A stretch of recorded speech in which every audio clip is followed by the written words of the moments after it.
محمد صلی اللہ علیہ وآلہ وسلم ایسے لیڈر تھے کہ جن کے نزدیک ان کا ایک عام آدمی کا سٹیٹس ایک تھا۔ انہوں نے کبھی خود اپنی ذات کو مالی مفاد سے نہیں نوازا۔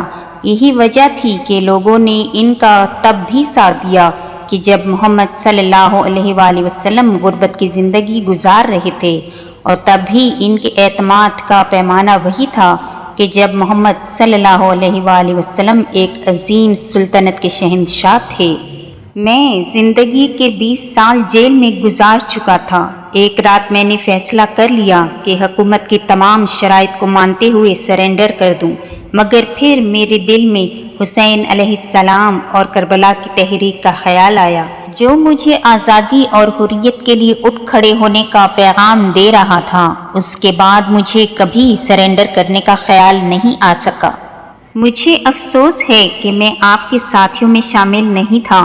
اے محمد صلی اللہ علیہ وآلہ وسلم، انسانیت نے ایک ہی بار چنی ہوئی شخصیت کو دیکھا تھا، پھر کبھی نہیں دیکھے گی۔ میں انتہائی خشوع سے آپ صلی اللہ علیہ وآلہ وسلم کے آگے جھکتا ہوں۔ اگر غیر معمولی طور پر جینیس ہونے کا فیصلہ ان 3 چیزوں پہ کیا جائے: عظیم مقصد، انتہائی محدود ذرائع، بے مثال نتیجہ، تو کوئی بھی شخص محمد صلی اللہ علیہ وآلہ وسلم کا مقابلہ کرنے کی جرات نہیں کر سکتا۔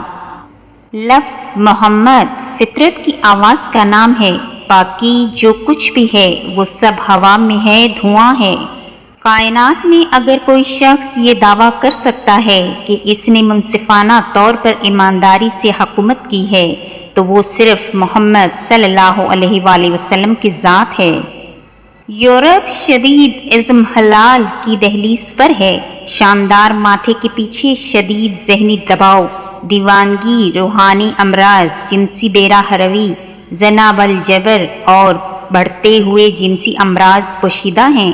باہمی پیار اور ایک دوسرے پر اعتبار ہوا ہو چکے۔ یورپ کے سامنے ایک ہی انتخاب ہے، جناب کا واحد راستہ، اور یہ راستہ محمد صلی اللہ علیہ وآلہ وسلم کا دین ہے، دوسرا انتخاب ہے ہی نہیں۔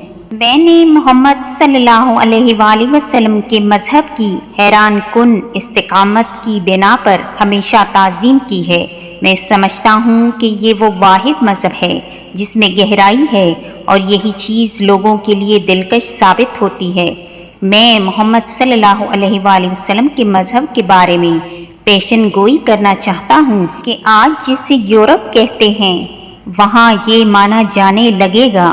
اگر میں حضرت محمد صلی اللہ علیہ وآلہ وسلم کے زمانے میں موجود ہوتا تو میں ان کے قدموں میں بیٹھ کر ان کے پاؤں دھوتا۔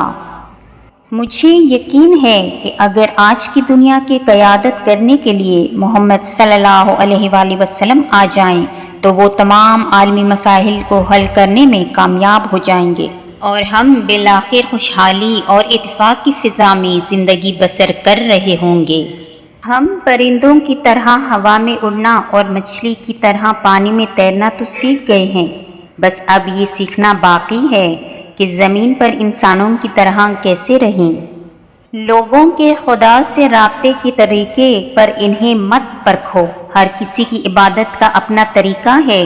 خدا ہمارے الفاظ نہیں دیکھتا، بلکہ ہمارے دلوں کی گہرائی میں جھانکتا ہے۔ مذہبی تقریبات اور رسومات سے فرق نہیں پڑتا، بلکہ یہ کہ ہمارے دلوں میں خلوص ہے کہ نہیں۔